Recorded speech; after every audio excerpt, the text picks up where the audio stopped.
Bonjour à tous et bienvenue sur le plateau de Bonjour chez vous. Aujourd'hui, nous allons vous encourager à ne pas limiter vos rêves. Voyez grand, voyez fou, parce que vous avez un Dieu grand et un Dieu qui vous pousse à des choses folles. Et aujourd'hui, nous avons avec nous un nouveau chroniqueur dans Bonjour chez vous. Je cite Luc Dumont. Bonjour, bonjour. Je suis très heureux de participer avec vous à toucher toutes ces personnes. Ça va être vraiment puissant. Exact. Luc, tu vas faire partie de nos chroniqueurs ponctuels. Tu viendras nous voir régulièrement dans les émissions. On est très heureux, très honorés de t'avoir avec nous pour faire partie de cette belle équipe de Bonjour chez vous. Et aujourd'hui, Luc, tu vas nous pousser à rêver et tu vas surtout nous aider à démolir un petit peu les faux raisonnements qu'on peut avoir qui nous empêchent de rêver grand dans la rubrique Conseil du coach. On va vraiment découvrir comment, avec Dieu, on peut tellement faire plus, vivre plus. Il y a tellement plus pour chacun d'entre nous. Et on va casser certains mensonges que nous croyons qui ne sont pas la vérité. Si c'est des mensonges, c'est pas la vérité. Hein. Voilà. Voilà, bienvenue dans l'équipe de Bonjour chez vous, Luc. Moi, j'aime bien casser les chroniqueurs plutôt, tu vois. Bon, laissez un message à Luc dans les commentaires si vous êtes content qu'il soit dans l'équipe et dites-lui bon courage, Luc. Je suis très gentille, Luc. C'est très bien, on se connaît, Luc. Je suis gentille, non? Dis-le. Là, il n'arrive pas. Vraiment gentil et je vais sûrement avoir mon côté aussi où j'interviendrai. Je vais me réchauffer un peu là et vous verrez bien. Il y aura des représailles, voilà. Mince alors. J'aime pas les représailles. Allez, on va commencer tout de suite cette émission. On va vous pousser à rêver plus grand. On va s'encourager nous-mêmes à rêver plus grand parce que je crois qu'il faut toujours qu'on se dépasse, toujours qu'on aille plus loin. Et on commence avec Annabelle dans la pensée du jour.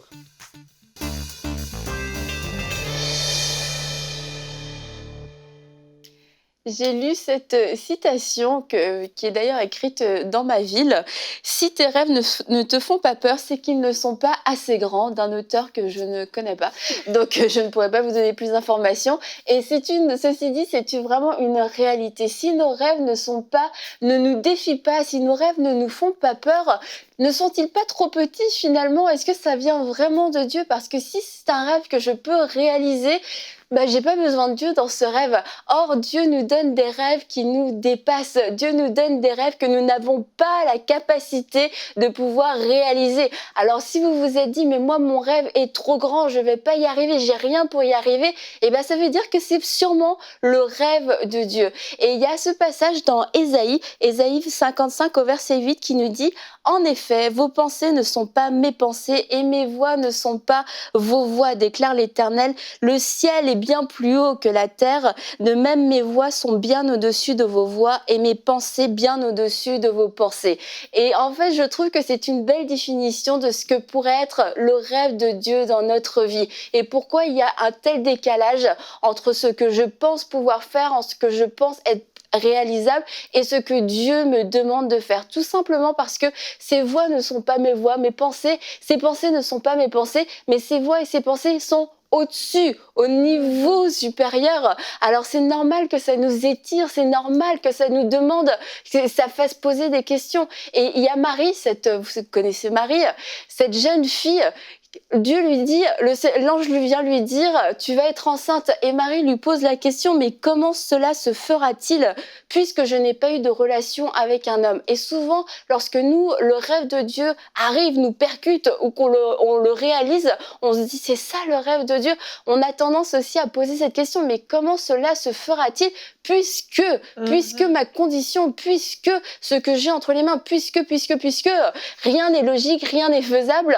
Et là, le Seigneur lui répond, le Saint-Esprit viendra sur toi et la puissance du Très-Haut te couvrira de son ombre. Et voilà, c'est la réponse, ça va être surnaturel. L'accomplissement du rêve de Dieu est surnaturel et je vous encourage à avoir la même réponse que Marie qui a dit, je suis la servante du Seigneur, que ta parole s'accomplisse pour moi. Je ne sais pas quand, je ne sais pas comment. Le comment, il vient de nous le dire, mais en tout cas, je n'arrive pas vraiment à comprendre, mais je veux juste te dire, je suis ta servante, je suis ton serviteur, fais ta volonté à travers moi et que ton rêve puisse se réaliser. Amen, amen. Quel beau parallèle avec Marie. J'aime vraiment cette image-là. Et je trouve que quand même l'histoire de Marie est assez folle de chez folle, quand on réfléchit bien quand même. C'est assez exceptionnel de voir comment elle a cru en quelque chose qui était physiquement, naturellement impossible. Ça n'avait aucun sens en plus. Et puis, elle aurait pu raisonner, se dire, non mais Dieu, qu'est-ce que les gens vont penser? Les gens vont croire que j'ai commis un adultère, je ne suis pas encore mariée avec Joseph, etc. Et non, sa réponse a été une réponse de foi où elle a cru et puis elle a simplement dit, bah oui Seigneur, que ta parole s'accomplisse, puisque c'est toi qui le dis, que ta parole s'accomplisse. Et notre verset du jour aujourd'hui est très simple, mais il est vraiment puissant.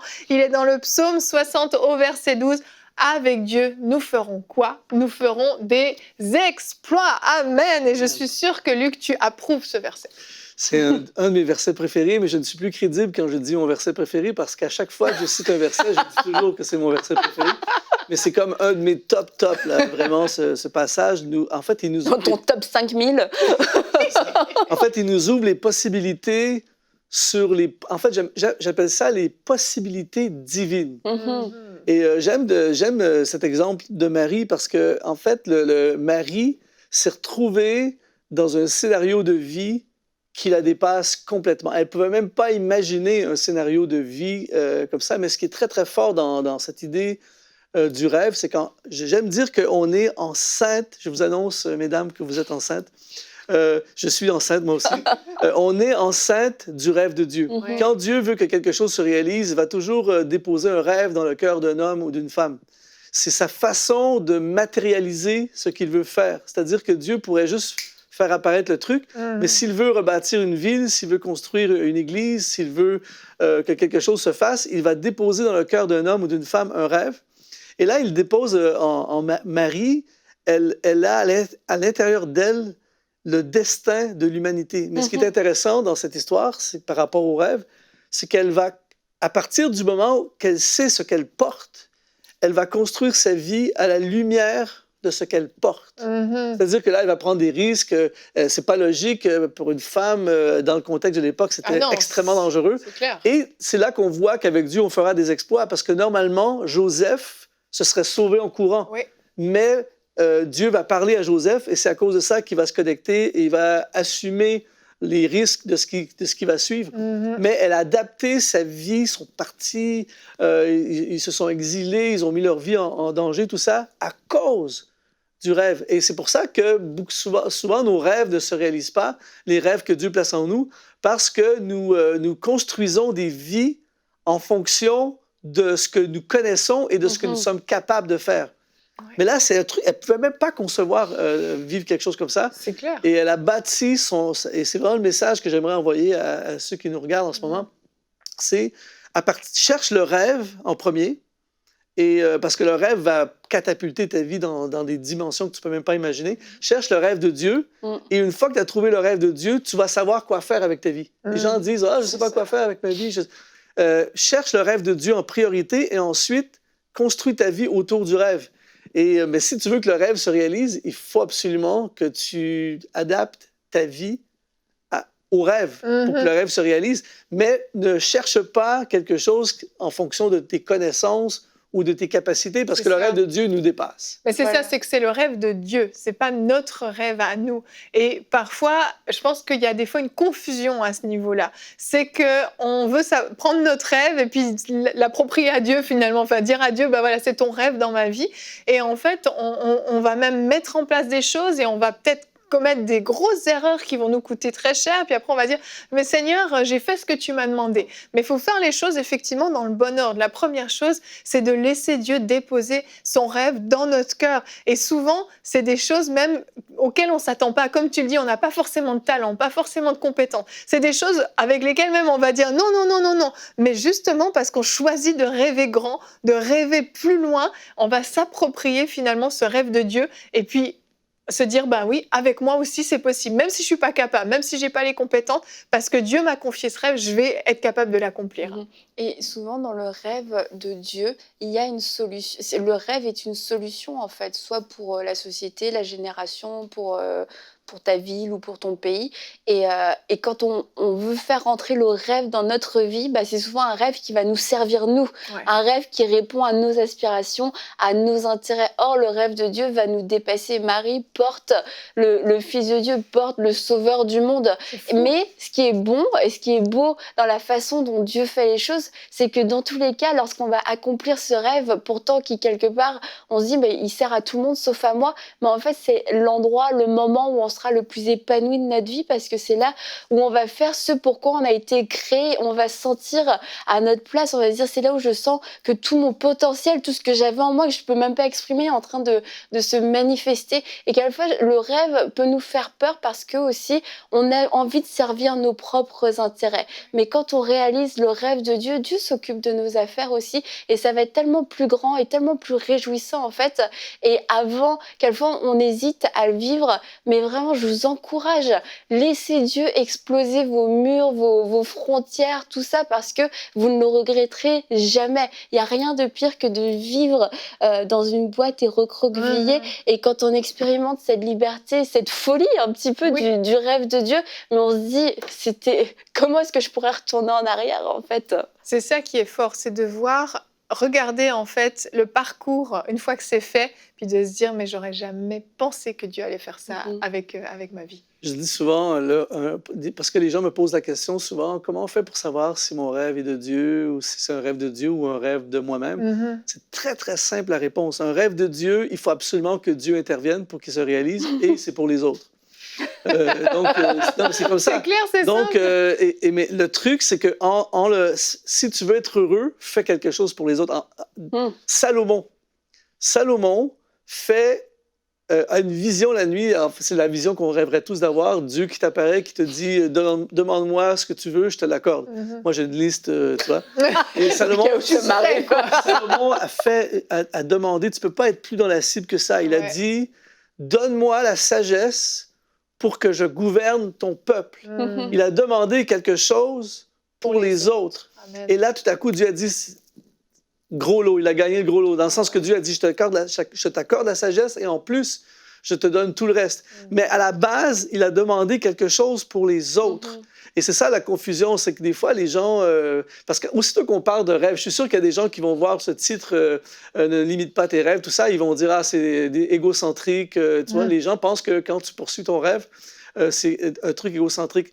Quand tu es connecté avec Dieu et que tu accomplis le cœur de Dieu... En fait, quand Dieu nous a créés, il avait un rêve. Il avait un rêve. Je pense à une autre époque, là, mais lorsque le Tiger Woods, à une bonne époque de sa vie, quand il était enfant, son père, c'est quand même fort, là, son père rêvait tellement que son fils devienne un joueur de golf professionnel que quand Tiger Woods avait 5 ans, son père a pris sa retraite pour se consacrer à plein temps à former et enseigner son fils pour qu'il devienne un joueur de golf professionnel. Donc, il a tout misé, c'est son rêve. Il était visionnaire, le père. Et le jeune avait le talent pour le devenir, mais s'il n'avait pas eu le talent, le père aurait été limité. Mais nous, notre Père céleste, il rêve de la même façon sur notre vie, mais lui, il est illimité. Et en plus, ce qu'il rêve pour toi et moi, c'est qu'il rêve ce qu'il a déjà mis en nous. Il rêve... Il dit, lui, elle, je l'ai équipé pour qu'il puisse accomplir ça. C'est mon rêve pour sa vie. Et il a toutes les ressources. C'est pour ça que si tu veux que ta vie fonctionne, fais le rêve de Dieu. C'est obligé que ça fonctionne. C'est son rêve, c'est ce qu'il veut. Et il a accès à toutes les ressources, toutes les finances, tous les contacts, toutes les possibilités. Amen. Donc, je ne sais pas pour vous, mais moi, j'ai envie de ne pas limiter mes rêves. Ça fait rêver. C'est clair. Avant de passer au conseil du coach, j'ai une citation pour vous de Reinhard Bonnke qui a dit « Lorsque vous faites des affaires avec le monde, vous avez besoin d'argent. Lorsque vous faites affaire avec Dieu, vous avez besoin de foi. La foi est la monnaie du royaume de Dieu. » Et je trouve que ça vient bien finaliser ton point, Luc, que tu venais de nous partager, parce qu'en fait, on a besoin de rien d'autre que de croire que Dieu a déjà tout mis en nous, ce dont on a besoin pour accomplir le rêve de Dieu. Et on va aller casser des mensonges dans la rubrique Conseil du coach.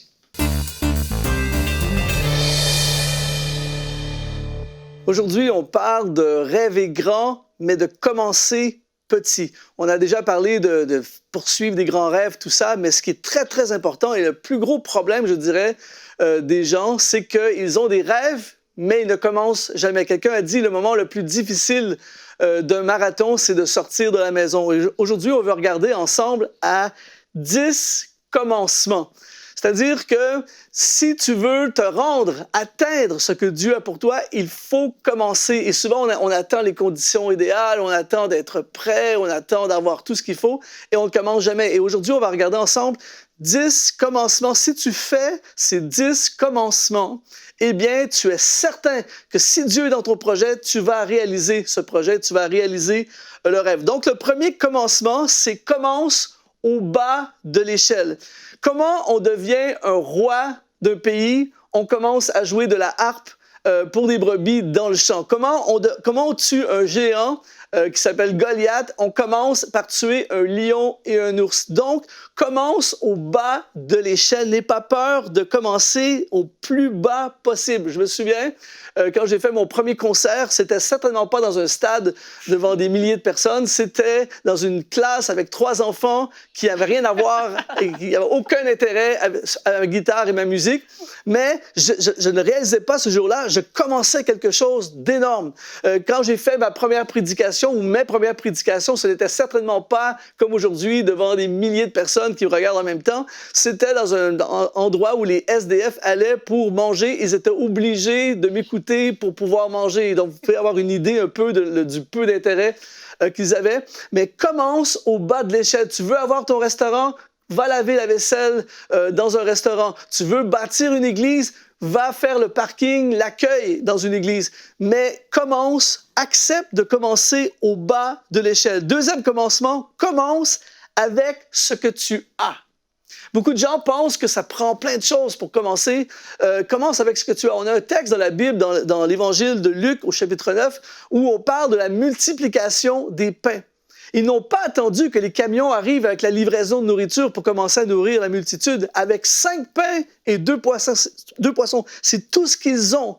Avec 5 pains et 2 poissons, ils ont commencé avec ça et Dieu lui a fait le miraculeux et le surnaturel et ça a été multiplié. Mais ils ont commencé avec ce que tu as. N'attends pas d'avoir tout ce qui est nécessaire avant de démarrer ton projet. Troisième commencement, commence là où tu es.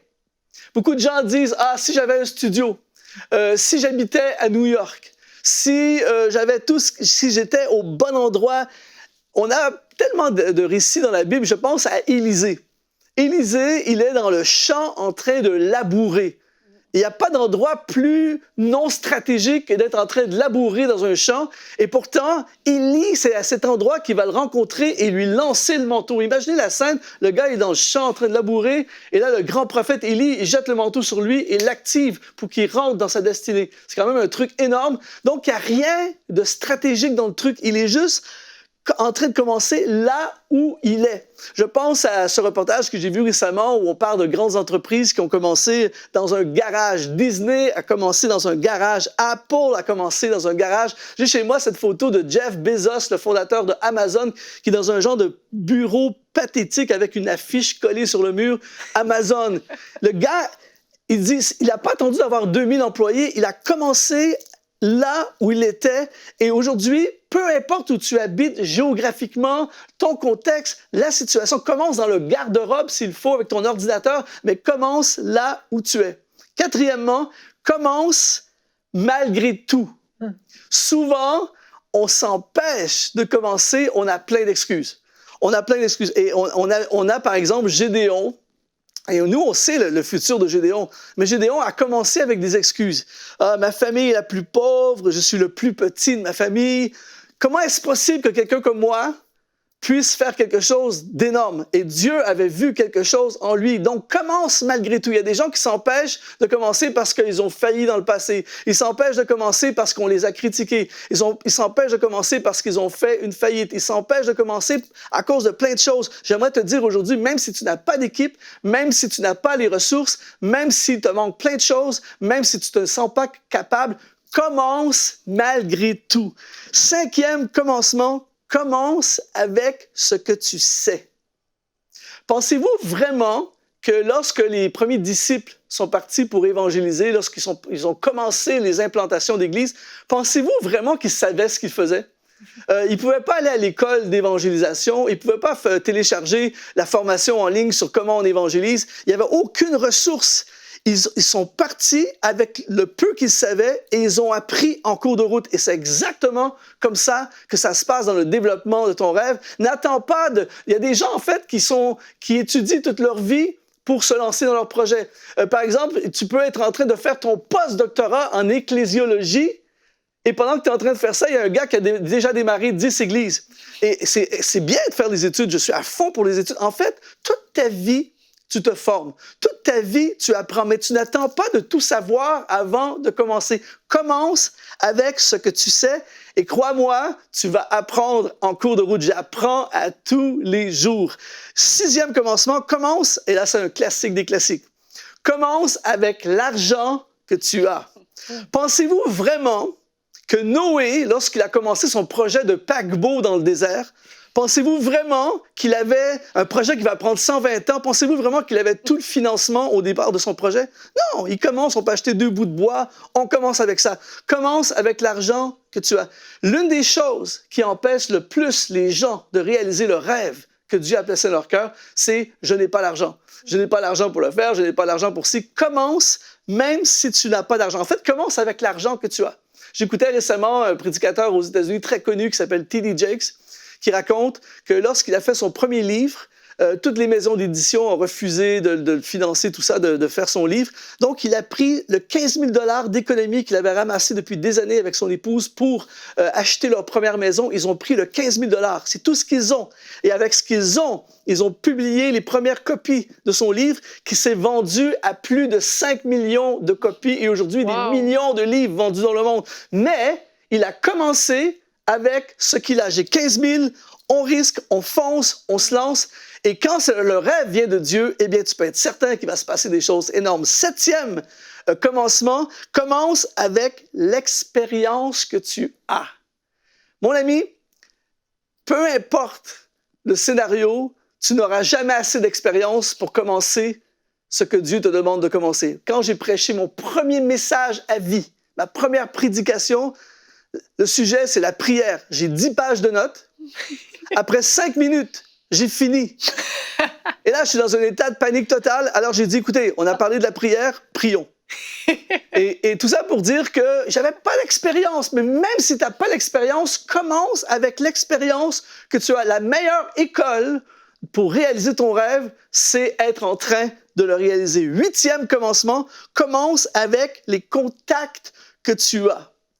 David, le futur roi, son équipe, ses contacts, c'est dans la caverne d'Adullam avec des brigands, des endettés, des rejetés, des gars, des paumés. Ça, c'est ses contacts. Il a commencé avec ces contacts-là et c'est avec ces contacts-là qu'il a créé une armée qui va par la suite devenir l'armée d'Israël. Donc, commence avec les contacts que tu as, même si tu as un contact. Quand j'ai fait mon premier album, j'ai un contact, mon église, qui vont me faire jouer parce qu'ils ont pitié de moi. Donc, c'est mon seul contact. Je chante dans mon église avec mon premier album, mais je ne savais pas que dans la salle, il y avait plusieurs contacts qui deviendront par la suite des contacts qui me connecteront à d'autres contacts. Donc, commence avec les contacts que tu as. 9e commencement, et celui-là, il est ultra essentiel pour réaliser le rêve. Rêve grand, commence petit. 9e commencement, commence et continue. C'est-à-dire qu'il y a plein de gens qui n'ont pas... Moi, je dirais que c'est probablement dans le top 3, peut-être top 2 problèmes qui empêchent la réalisation du rêve, c'est que les gens commencent, mais ils ne continuent pas. On connaît tous quelqu'un, ou peut-être que c'est toi en ce moment, tu démarres, tu t'es réveillé un matin, tu dis « je lance ma chaîne YouTube, ça y est, c'est bon », tu fais 3-4 vidéos, tu lances, et là, tu découvres ce qu'on appelle les haters, des gens qui, en fait, ils sont les yeux fermés, mais ils mettent le pouce en bas sur tout ce qui passe, ou quelqu'un qui va critiquer tout ça, qui va écrire un truc, et là, tu as 3-4 critiques, 5-6 pouces en bas, c'est fini, t'abandonnes. Un mois plus tard, tu recommences. T'arrêtes encore pendant 3, 4, 5, 6 mois. Et moi, je connais des gens que ça fait 10 ans qu'ils sont en train d'écrire leur livre. Et je connais quelqu'un qui ça fait 10 ans qui est en train de faire son album. Il commence, mais il continue pas. Toi, ça va être différent. Tu vas commencer, mais tu n'arrêteras plus. Et c'est justement le 10e et le paroxysme pour réaliser le rêve. Commence et n'arrête plus. Les gens sous-estiment. J'ai entendu quelqu'un un jour dire « Nous surestimons ce que nous pouvons faire en une année, mais nous sous-estimons ce que nous pouvons faire en 10 ans. » Imagine aujourd'hui, Dieu parle à ton cœur, il dépose un rêve dans ton cœur. Imagine aujourd'hui, tu commences à poursuivre le rêve de Dieu. Aujourd'hui, demain, la semaine prochaine, le mois prochain, l'année prochaine, l'autre année, l'autre. Et tu fais ça, tu n'arrêtes jamais. En fait, l'apôtre Paul est un bel exemple. Sur le chemin de Damas, il a un face-à-face avec Jésus, sa vie change. Il commence à poursuivre, au lieu de poursuivre ses propres ambitions. Il commence à poursuivre le rêve de Dieu qui déclare « J'ai appelé cet homme à porter mon nom devant les rois et devant les nations. » Et là, il commence à poursuivre le rêve. Mais ce n'est pas quelque chose de spectaculaire. C'est-à-dire qu'il prêche, il entre dans une synagogue, il prêche, il rencontre un couple, Priscille et Aquilas, il démarre un business de tente, ils partent une église dans leur maison. Ça ne se fait pas en une journée.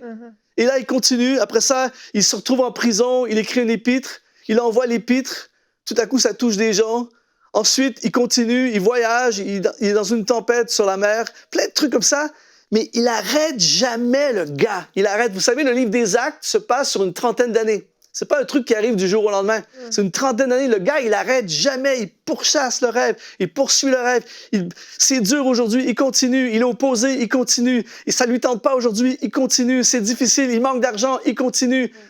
Et finalement, à la fin, c'est pour ça qu'il pourra dire « J'ai combattu le bon combat.